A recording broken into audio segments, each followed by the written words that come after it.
बिस्मिल्लाहिर्रहमानिर्रहीम, अस्सलाम वालेकुम। खेलों की खबरों पर तबसरा और तज़कियों से स्कोर के एक और प्रोग्राम के साथ सैयद याह्या हुसैनी आपकी खिदमत में हाजिर है। टोक्यो ओलंपिक्स अपनी पूरी आबोताब के साथ इख्तिताम पजीर हो गए। जापान के शहर में होने वाले ओलंपिक मुकाबलों में पाकिस्तान के 10 एथलीट्स ने हिस्सा लिया, लेकिन वेट लिफ्टर तलहा तालिब और एथलीट अरशद नदीम ही अपनी कारकर्दगी से मुतासर कर सके, लेकिन मेडल उनकी किस्मत में भी न था। अगर हम ओलंपिक्स की तारीख पर नज़र डालें तो पाकिस्तान मेगा इवेंट में सिर्फ 10 मेडल ही जीत सका है, जिसमें 3 मरतबा सोने का तमगा सिर्फ कौमी हॉकी टीम के नसीब में रहा। मजमूई तौर पर सबसे ज़्यादा मेडल्स भी पाकिस्तान ने हॉकी के इवेंट में हासिल किए हैं, जिसमें 3 गोल्ड, 2 ब्रॉन्ज और 3 सिल्वर मेडल्स शामिल हैं। 1956 में पहली मरतबा पाकिस्तान हॉकी टीम ने मेलबर्न ओलंपिक्स में तीसरी पोजीशन हासिल करके ब्रॉन्ज मेडल अपने नाम किया। पहली मरतबा 1960 के रोम ओलंपिक्स में पाकिस्तान सोने के तमगे के हुसूल में कामयाब रहा। फिर 1968 के मैक्सिको और 1984 के लॉस एंजलिस मुकाबलों में पाकिस्तान तिलाई तमगा जीतने में कामयाब रहा। अब हाल यह है कि पाकिस्तान ने 2012 के लंदन ओलंपिक्स के बाद हॉकी इवेंट के लिए क्वालिफाई ही नहीं किया। हॉकी के अलावा बाकी खेलों का हाल यह है कि मजमूई तौर पर ओलंपिक्स में हासिल किए गए 10 मेडल्स में सिर्फ 2 मेडल बॉक्सिंग और रेसलिंग में हासिल हुए। और रोम ओलंपिक्स में मोहम्मद बशीर ने ब्रॉन्ज मेडल जीता और 1988 के सेउल ओलंपिक्स में हुसैन शाह ने बॉक्सिंग में कांसी का तमगा अपने नाम किया। पाकिस्तान हॉकी टीम ने आखिरी मरतबा 1992 के बार्सिलोना ओलंपिक्स में ब्रॉन्ज मेडल जीता। उसके बाद पाकिस्तान किसी भी मेडल से महरूम ही रहा। मतलब मजमूई तौर पर 29 साल से कोई भी पाकिस्तानी तमगा हासिल न कर सका, जिसकी वजह इस तवील अरसे में पाकिस्तान स्पोर्ट्स बोर्ड और पाकिस्तान ओलंपिक एसोसिएशन के दरमियान तनाज़ात और चपखलिश रही। अब इन 2 इदारों के बाद हुकूमत की जानिब से बनाई जाने वाली बैनुल-सूबाई राब्ते की वजारत ने तीसरे फ़रीक़ के तौर पर अपना हिस्सा डालना शुरू कर दिया है, जिसकी सरबराही डॉक्टर फहमीदा मिर्ज़ा कर रही हैं। आज के इस प्रोग्राम में हमने बैनुल-सूबाई राब्ते की वज़ीर डॉक्टर फहमीदा मिर्ज़ा को अपने प्रोग्राम में मदऊ किया है और इस्लामाबाद से आप हमारे साथ मौजूद हैं। सबसे पहले डॉक्टर साहिबा आपका बहुत शुक्रिया। मैं आपसे सीधा ये जानना चाहूँगा कि 2018 में पाकिस्तान तहरीक इंसाफ की हुकूमत आई, लेकिन खेलों के हवाले से आप लोगों की संजीदगी बहुत ज़्यादा तहफ़्फ़ुज़ात का सबब बन रही है। जिस तरह वज़ीर आज़म पाकिस्तान इमरान खान साहब ने डिपार्टमेंट क्रिकेट बंद की और 6 टीमों का स्ट्रक्चर अमल में लाया गया, इसके बड़े तहफ़्फ़ुज़ात पाए जाते हैं। बैनुल-सूबाई राब्ते की आप वज़ीर हैं, आपसे मुख्तसर जानना चाहूँगा कि आपने इन 3 सालों के अरसे में जो मुख्तलिफ़ स्पोर्ट्स फेडरेशंस के हवाले से काम किया है वो मैं जानना चाहूँगा। जी बहुत शुक्रिया सर। यकीनन इस हुकूमत के साथ जो 2018 में आई, बहुत सी उम्मीदें और बहुत सी तवक्कुआत स्पेशली स्पोर्ट्स के हवाले से हैं, और बट यकीनन जो भी चैलेंजेस थे इस वक्त उस पे, लेकिन मैं जब से मिनिस्टर बनी हूँ मैंने सबसे पहले जो बहुत ज़रूरी था कि जो इस मुल्क में स्पोर्ट्स स्ट्रक्चर है कि उसको लोगों को अंडरस्टैंड करना पड़ेगा कि कौन सी मेजर ऑर्गेनाइजेशंस हैं। अफसोस की बात ये है कि जब मैंने आके देखा तो जो पूरा स्पोर्ट्स स्ट्रक्चर तबाह हुआ है। कोई इदारा स्पोर्ट्स का, चाहे वो नेशनल स्पोर्ट्स फेडरेशंस हो, चाहे वो पाकिस्तान ओलंपिक कमेटी हो, चाहे वो पाकिस्तान स्पोर्ट्स बोर्ड हो, या इवन सूबों के पास भी कहीं किसी लेवल पे कोई स्ट्रक्चर या सिस्टम नहीं है।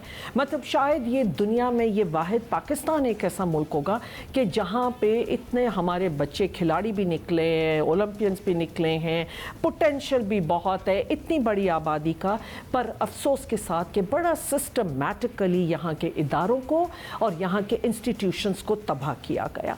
तो मैंने सबसे पहले तो मेरा फोकस यही था कि मैं उन इंस्टीट्यूशंस की तरफ फोकस करूं, क्योंकि जब तक इंस्टीट्यूशंस नहीं होंगे, जब तक सिस्टम्स नहीं होंगे, हम एडहॉकिज्म पे काम कर रहे हैं। डॉक्टर फहमीदा मिर्ज़ा साहिबा, चूंकि वक्त की कमी है और अगर हम लफाजी करते रहेंगे तो फिर दूर चले जाएंगे, अगर हम टू दी पॉइंट चीज़ों के साथ बात करें तो ज़्यादा मुनासिब होगा।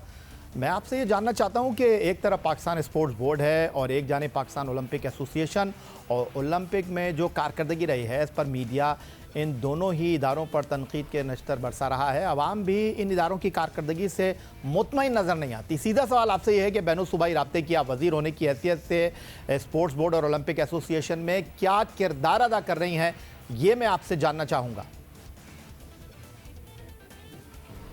देखिए, मैं सबसे पहले रोल तो मेरा जो इस वक्त एक्ट के अंडर आता है वो रेगुलेटरी रोल है किसी भी हुकूमत का। पूरी दुनिया में ये है, हम दुनिया से हट के बात नहीं कर सकते। और कोई भी ऑर्गेनाइजेशन यहाँ पे हो तो उसकी कहीं ना कहीं कोई ना कोई अकाउंटेबिलिटी है। ये नहीं हो सकता कि बाहर से कोई भी वो आए और आके कर लें। हम तीनों स्टेक होल्डर हैं, चाहे नेशनल स्पोर्ट्स फेडरेशन है, उनकी अपनी ऑटोनॉमी है, होनी चाहिए, लेकिन ये है कि एक सर्टेन अकाउंटेबिलिटी, क्योंकि at the end of the day मेरे मुल्क का बच्चा पाकिस्तानी एथलीट है जो सफ़र करता है। इसी तरह POA की ऑटोनॉमी है एज फार एज उनकी इंटरनल वर्किंग, बट उनकी भी कोई अकाउंटेबिलिटी होनी चाहिए। और जहाँ तक पाकिस्तान स्पोर्ट्स बोर्ड है वो भी बिल्कुल ऑटोनमस है, लेकिन उसकी भी अकाउंटेबिलिटी है और वो भी आंसरेबल है। क्या अकाउंटेबिलिटी किया है डॉक्टर साहिबा आपने? ओलंपिक मुकाबले तो हर 4 साल के बाद मुनक्किद होते हैं, यकीनी तौर पर ओलंपिक्स एसोसिएशन की भी अकाउंटेबिलिटी होनी चाहिए। Lieutenant general retired Arif Hasan साहब इतने अरसे से सदारत के ओहदे पर बराजमान हैं, उनसे भी सवाल होना चाहिए। लेकिन मैं आपसे ये जानना चाहूँगा कि आप 2018 से काम कर रही हैं, क्या अकाउंटेबिलिटी की है आपने पाकिस्तान स्पोर्ट्स बोर्ड की, और कितनी फेडरेशन को बुलाकर पूछा है कि आपकी फेडरेशन की कारकर्दगी आखिर है क्या? मेरे इल्म में तो सिर्फ यही है कि हॉकी फेडरेशन के सरबराह ब्रिगेडियर रिटायर खालिद सज्जाद खोकर साहब आपके पास आते हैं, आप हाथ खड़े कर देती हैं, आप कहती हैं हमारे पास पैसे नहीं हैं। स्नूकर फेडरेशन के सरबराह आलमगीर शेख साहब वो आपके दफ्तर के कई चक्कर लगा चुके हैं, लेकिन आपने उनको पैसे देने से साफ दो टोक इनकार कर दिया है। जी देखिए, आपने पहले 2-3 बातें इसमें कर दी हैं। वन इज़ अकाउंटेबिलिटी और फिर है आपकी फंडिंग पार्ट। डेफिनेटली पहले तो जो इदारे हैं, क्या फंडिंग मैं एथलीट को कर रही हूँ? मैं फेडरेशंस की फंडिंग कोई उनके एडमिनिस्ट्रेटिव खर्चों पे तो नहीं करना चाहती हूँ। जो भी हमारे पास लिमिट में 18वीं तरमीम के बाद एक बड़ी जिम्मेदारी सूबों पर आ गई है। अकाउंटेबिलिटी मैंने क्या की, मैंने ऑडिटर जनरल के थ्रू पाकिस्तान स्पोर्ट्स बोर्ड के लिए वो किया। मैंने उठाया कि तरीके से, क्योंकि हमारे पास जो भी 40 फेडरेशंस होती हैं, मैंने टॉप की 4 फेडरेशंस को वो किया। लेकिन डॉक्टर फहमीदा मिर्ज़ा साहिबा, स्नूकर पिछले 10 सालों में पाकिस्तान का सबसे बड़ा खेल रहा है, जिसके सरबराह आलमगीर शेख साहब कहते हैं मेरे जूते घिस गए हैं। जब भी मैं जाता हूं तो डॉक्टर साहिबा के पास तो हर बार दिलासा ही होता है हमें देने के लिए, और हॉकी फेडरेशन वाले कहते हैं कि हमें भी हर बार किसी न किसी मसले की वजह से पैसों के लिए मना कर दिया जाता है। मैं बाकी खेलों की बात तो कर ही नहीं रहा, हमारी हॉकी टीम पिछले 2 ओलंपिक से बाहर है, और वो फेडरेशन वाले कहते हैं कि हमें कुछ पैसे ही नहीं दिए जा रहे। तो पहले मुझे इन 2 खेलों के बारे में तो आप कुछ बता दीजिए। देखिए, क्या स्पोर्ट्स डिवॉल्व सब्जेक्ट है? जी। रिसोर्सेज मिनिस्ट्रीज सूबों के पास है? जी। अब आ जाइए फेडरेशंस का रोल। क्या फेडरेशन हमें तो आए हुए मुझे तो 3 साल हुए हैं। क्या हॉकी आज आपकी डिक्लाइन पे आई है? क्या आपकी स्पोर्ट्स अभी आई है 2 या 3 साल में? इससे पहले फंडिंग हो रही थी? अगर हो रही थी तो आज आपकी ये स्पोर्ट्स कहाँ खड़ी हैं? 1 2 आपने बात की हॉकी 2 ओलंपिक क्यों बाहर है? आपकी अगर फंडिंग भी है, सब कुछ है, हाँ ठीक है, 2 साल की तो बात नहीं है ना। आज तो जब हमने स्टार्ट लिया तो वो तो वैसे ही जिस लेवल पे थे।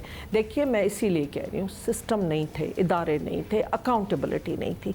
फिर जेन्युइन फेडरेशंस हों। मेरे पास 2 फेडरेशंस आती हैं, वो कहते हैं मैं फेडरेशन हूँ, मेरे साथ ये बच्चा है, वो सफ़र कर रहा है, इसकी आप फंडिंग करें। दूसरी फेडरेशन आती है कि ये हम जेन्युइन फेडरेशन है, हमारे साथ ये बच्चे हैं, ये सफ़र कर रहे हैं। मैं इस रेसलिंग फेडरेशन को देखूँ, मैं उस रेसलिंग फेडरेशन को देखूं, मैं किस फेडरेशन को, तो ये वो सिस्टम्स की कमजोरियां हैं जिसकी मैं करेक्शन कर रही हूं। और आज के इस प्रोग्राम में बैनुल सूबाई राब्ते की वज़ीर डॉक्टर फहमीदा मिर्ज़ा, जो कि दोनों फेडरेशन के दरमियान एक ब्रिज का किरदार अदा कर रही हैं, और वो हमारे साथ गुफ्तगू कर रही हैं। उनसे मज़ीद बात करेंगे एक ब्रेक के बाद।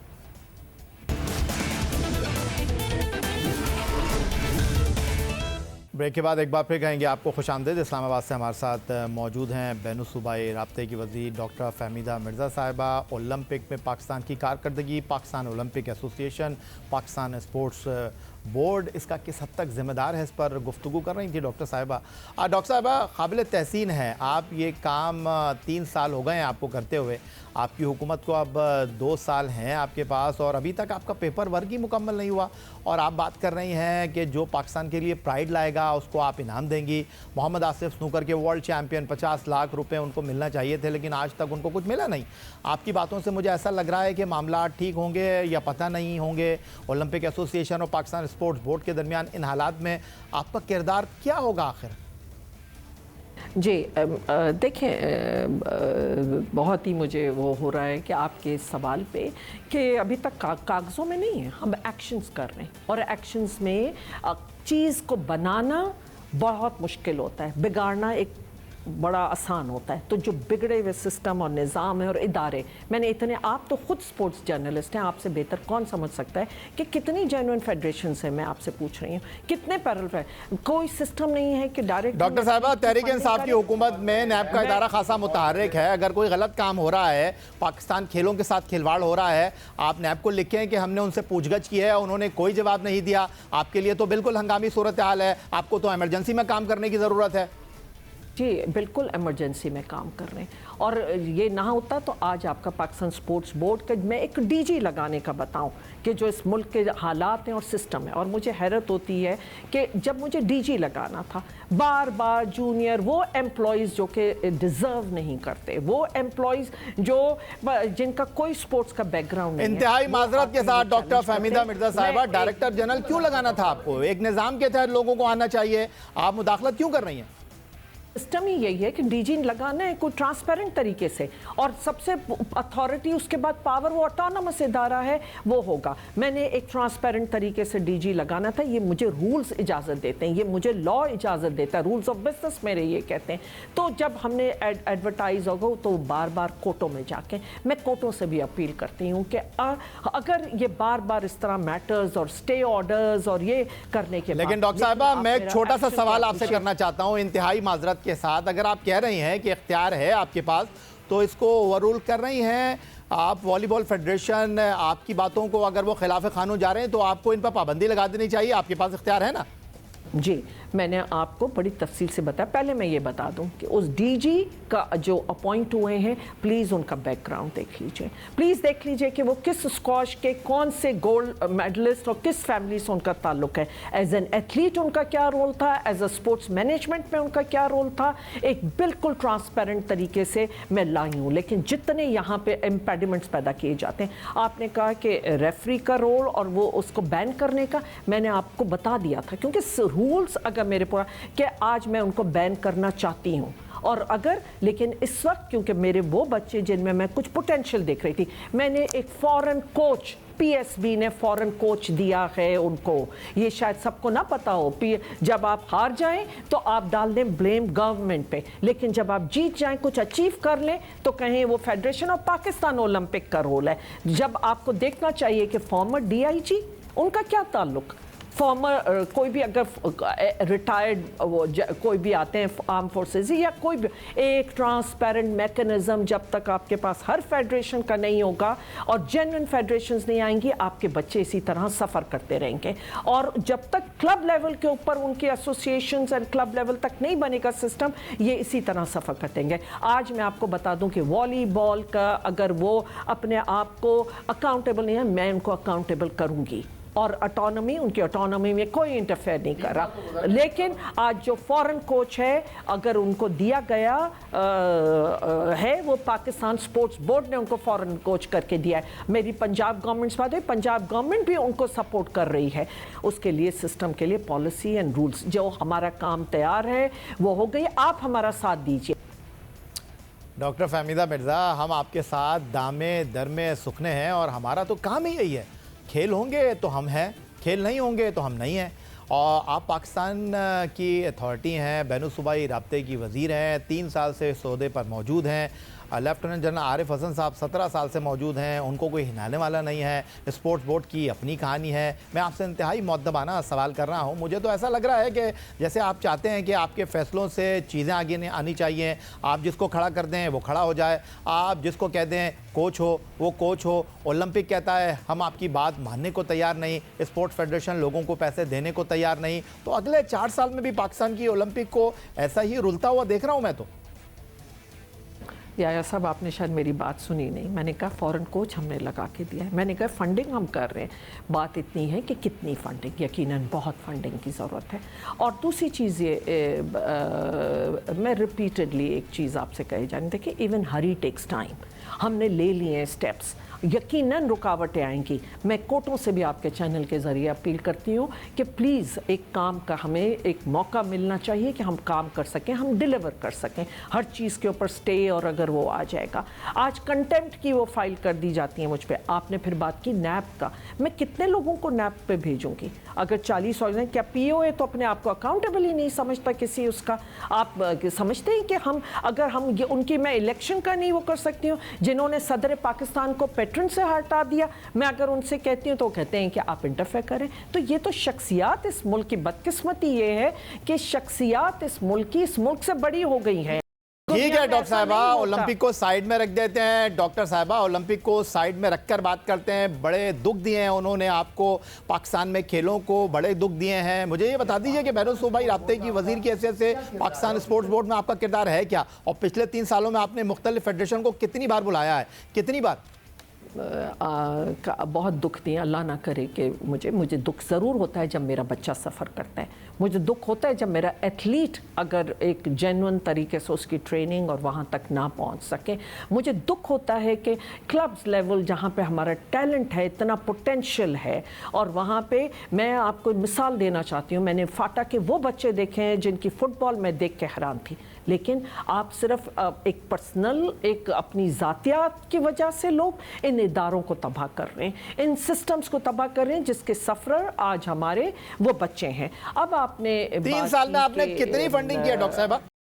मैंने इस तरह ऑफ हैंड मुझे नहीं पता, लेकिन यकीनन एक हमने सारी जितनी फेडरेशंस देखें, एक मेरे पास लिमिटेड रिसोर्सेज हैं। पाकिस्तान स्पोर्ट्स बोर्ड का अगर आज आप कहेंगे कि 1 अरब का सालाना वो है, उसके बाद आप मुझे इतने एम्प्लॉयज़ का बर्डन सारा आप वो लोग जिनकी शायद जिस तरह मैंने कहा कि डेली वेजेस पे भी डाल दें, कोई सैंक्शन पोस्टें नहीं थी, फिर EPI के लोगों को अकोमोडेट करना है, फिर किसी और इदारे के लोगों को अकोमोडेट करना है, वो मैं उन सबको लुक आफ्टर इस तरह कर रही हूँ कि मैं जॉबलेस भी नहीं। तो फिर डॉक्टर साहबा, मैं तो यही कहूँगा, हमें सलाम करना चाहिए पाकिस्तान आर्मी को, पाकिस्तान रेलवे को, पाकिस्तान नेवी को, पाकिस्तान वापडा को, पाकिस्तान कस्टम को, पाकिस्तान इंटरनेशनल एयरलाइन को। आज अगर तला तालिब ओलंपिक में 5वें नंबर पर आते हैं तो लोगों की देखभाल ये इदारे कर रहे हैं, इनको महीनों के पैसे वापडा ने दिए हैं। आज अगर अरशद नदीम ओलंपिक में जा रहे हैं तो फिर उनको महीने की तनख्वाह वापडा दे रहा है। देखिए, एक तो बात यह कि मैं नहीं पाल रही जो भी और ठीक है, उनको हम कर रहे हैं, हम उनको स्ट्रीमलाइन कर रहे हैं, हम उनका आहिस्ता आहिस्ता ही होता है। किसी को बेरोज़गार करना भी आसान नहीं है, और न करना चाहते, नहीं करना चाहते। आपने बात की कि रेलवे को शाबाश, उसको शाबाश, क्या वो गवर्नमेंट से बाहर है? क्या वो हुकूमती इदारा नहीं है? हाँ, ये पिछले जो पास्ट की पॉलिसीज़ थी, जो पास्ट का वो था कि स्पोर्ट्स बोर्ड ना करे लेकिन PIA में नौकरी हो जाए, और अगर या रेलवे में नौकरी हो जाए। भाई आप वही फंडिंग चाहे आप इस हाथ से दें या इस हाथ से दें, आपका काम ये है कि आप उनको लुक आफ्टर करें। हमारा मकसद ये होना चाहिए आज दोज एथलीट्स, ये जो भी जिनको एक इदारा या दूसरा इदारा का, हमें उन्हें सपोर्ट बिल्कुल करना चाहिए, क्योंकि वो एक्चुअली अपनी मेहनत पे आए। ना कोई फेडरेशंस का उसमें इतना कोई बहुत बड़ा रोल है, कहीं किसी एक आध फेडरेशन के एक्सेप्शन के बगैर, जो जेन्युइन फेडरेशंस जब तक नहीं होंगी जो कि एथलीट की ट्रेनिंग की जिम्मेदार है, आपका हुकूमतों का उसके बाद रोल आता है। बहुत शुक्रिया आपका। डॉक्टर फहमीदा मिर्ज़ा, बैरून सूबाई राब्ते की वज़ीर, हमारे साथ इस्लामाबाद से मौजूद थी। और ओलंपिक में एक बार फिर पाकिस्तान खाली हाथ रह गया। 29 साल गुजर चुके हैं ओलंपिक मुकाबलों में पाकिस्तान को कोई तमगा हासिल किए हुए। 1992 के बार्सिलोना ओलंपिक में पाकिस्तान हॉकी टीम ने कांसी का तमगा जीता था। तब से लेकर अब तक ओलंपिक मुकाबलों में पाकिस्तान का दामन किसी मेडल से खाली है और तनकीद होती है पाकिस्तान ओलंपिक एसोसिएशन पर, पाकिस्तान स्पोर्ट्स बोर्ड के काम करने के निज़ाम पर। और आज इस तमाम सूरत हाल पर हमारे साथ गुफ्तगू के लिए मौजूद थी डॉक्टर फहमीदा मिर्ज़ा साहिबा, जिन्होंने बड़े तफसील से हमारे सवालात के जवाब दिए। यही आज का हमारा प्रोग्राम था। ट्विटर पर आप मुझे फॉलो कर सकते हैं, फेसबुक पर हमारा पेज score.geo न्यूज़, जहां जाकर आप इस प्रोग्राम के क्लिप्स एक बार फिर देख सकते हैं और आप हमें ईमेल कर सकते हैं, अपनी राय से आगाह कर सकते हैं score@geo.tv पर। इस दुआ, इस उम्मीद, इस तवक्को के साथ कि पाकिस्तान में खेल और खिलाड़ी तरक्की करते रहें, सैयद याह्या हुसैनी को स्कोर की पूरी टीम के साथ अगले प्रोग्राम तक के लिए इजाज़त दीजिए। अल्लाह हाफ़िज़।